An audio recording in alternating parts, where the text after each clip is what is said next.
Whoa.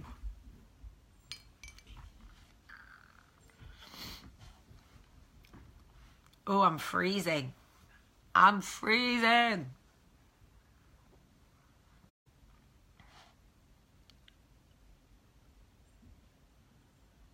Good morning, Amy. Morning, Jen. Good morning, Kimberly. Hey, Dana. Oh, good morning, Haley and Angela. Lisa, Angela, Pamela, Renee. I love you. You're from around the way.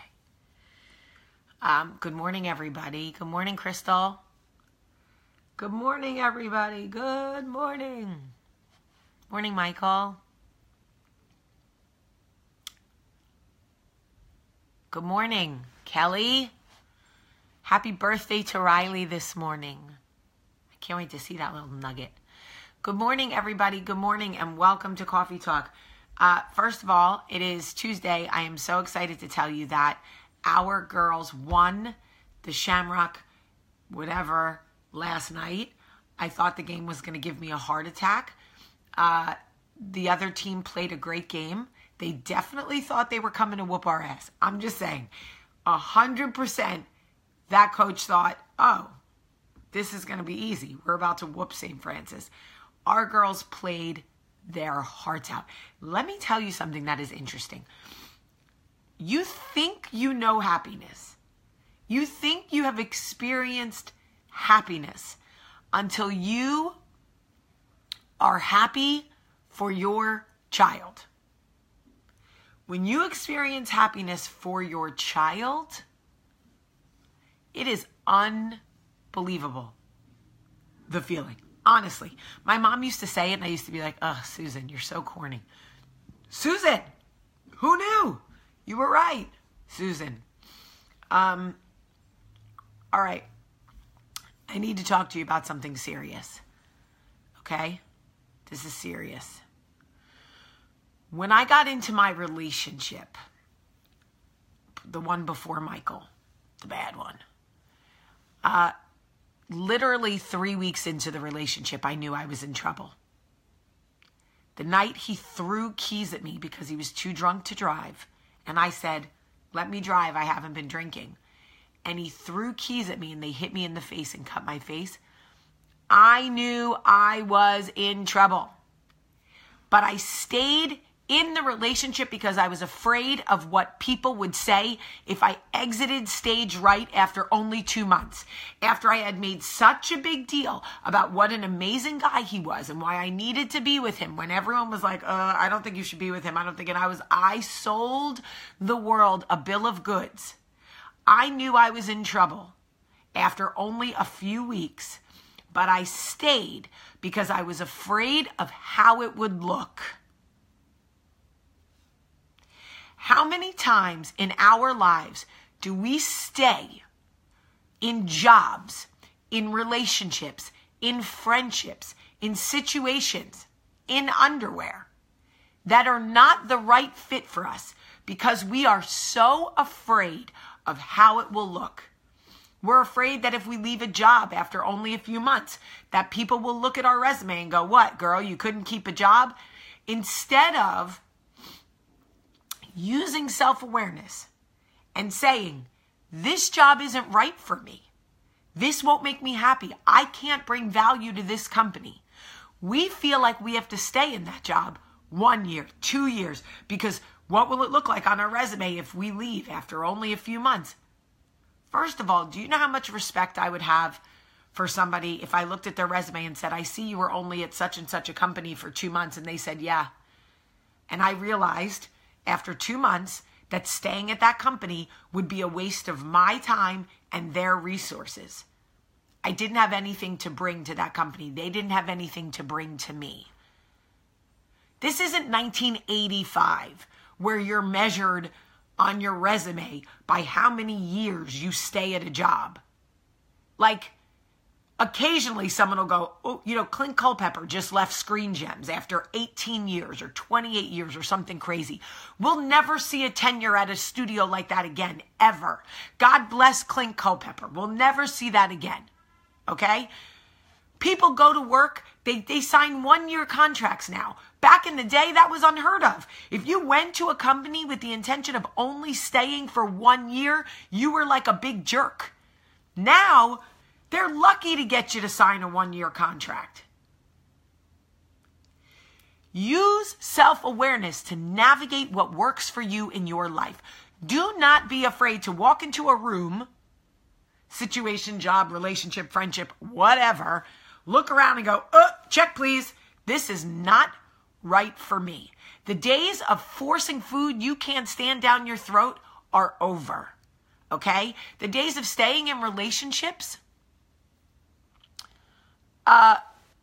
Okay, Jennifer Starner, you're obviously in a space. You need something that I am not providing for you right now. I don't know how to address your comment right this second, but I want to because I know that you're feeling some type of way. And I want to come back to you. I really do. Because your comment tells me you need attention. And I want to give you that attention. But right now, I need to think about what would be the best way to give you the attention you need. So I don't want you to think I didn't see your comment. I saw it. Now, unfortunately, though, your comment distracted me from what I needed to finish. All right, I'm going back to this. If I knew then what I know now, I would have gotten in that relationship. And after a few weeks, when he hit me in the face with the keys, I'd have been like, hell no. Cut. I would have literally said to everybody in my life, okay, y'all were right. This is never going to work. This boy is out of his mind. And I got to go. Exit stage left. But I didn't. Do you know how many jobs I've stayed in where I was miserable because I thought it would look bad if I left too early? No, this is a new generation, a new time. And while I don't agree and love everything about this new generation, I do love the fact that these young people, I sound old, but it's real. These young people have such a significant level of self-awareness. When something doesn't work for them, they enact to change it. Oh, hell no, I'm not tolerating this. Let's band together and make a change. Not us. My generation in the 80s, shit, we ate boxed mashed potatoes and pretended we loved it because that was what was expected of us. We stayed at dead-end jobs for years at a time because that is what was expected of us. We stayed in marriages for 40, 50 years, miserable, because that is what was expected of us. And for me, I feel like we are in a space now where women especially, and men, but women especially can say, are empowered enough to say, feel supported enough to say, hey, I don't want to stay in this anymore. This doesn't work for me. But it's only been 2 months. Okay, but it's been enough time for me to know it doesn't work for me. Use self-awareness. And young people, if you are listening,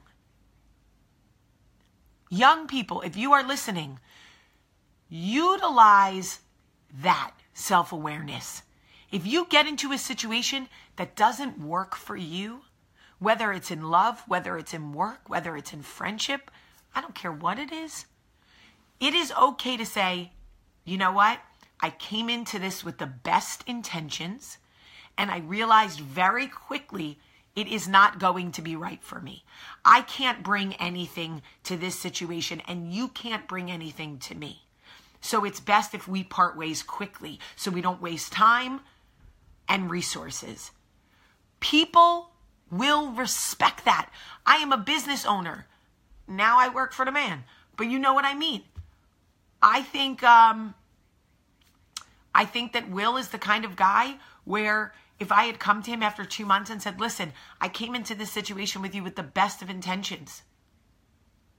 In fact, he and I hit a snag. I don't know if you guys remember when I was in LA a few months ago, sobbing, crying because I was self-sabotaging and I was trying to destroy everything. he did give me an out. He said, if this isn't going to work for you, you are free to go. No hard feelings, right? Like self-awareness is really important. Use it. Use it. Think about what I said. Share this video with somebody who needs it. I want you guys to know that I am very aware that Joyelle is going through a hard time with her son. I am praying for her. I have reached out to her. She has let me know that she will keep me posted as the situation goes on. I love that you guys are concerned for her, that you're praying for her. She will see these comments. You can leave her comments of support and love. That's what this is all about. Joyelle brings so much of us, so many of us, so much happiness, and it's awesome that you guys acknowledge that and that you guys are thinking about her and praying for her. I believe that God can bring complete healing to any situation. I believe in the power of prayer. 150%. You know who I am. You know my heart. I love you guys. I love you. That's why we're here. That's why we look out for each other. That's why I do this every day. I don't do this because I look good in pajamas. You know? That's right, Michael. She knows this is temporary. Amen. Okay, so guys, please share this video. There's a share button right there. There are people who need to hear this. I love you guys so much today. Oh, let's do Wounded Warrior really quick. Don't leave yet, please. I love you guys so much. Have a great, great day.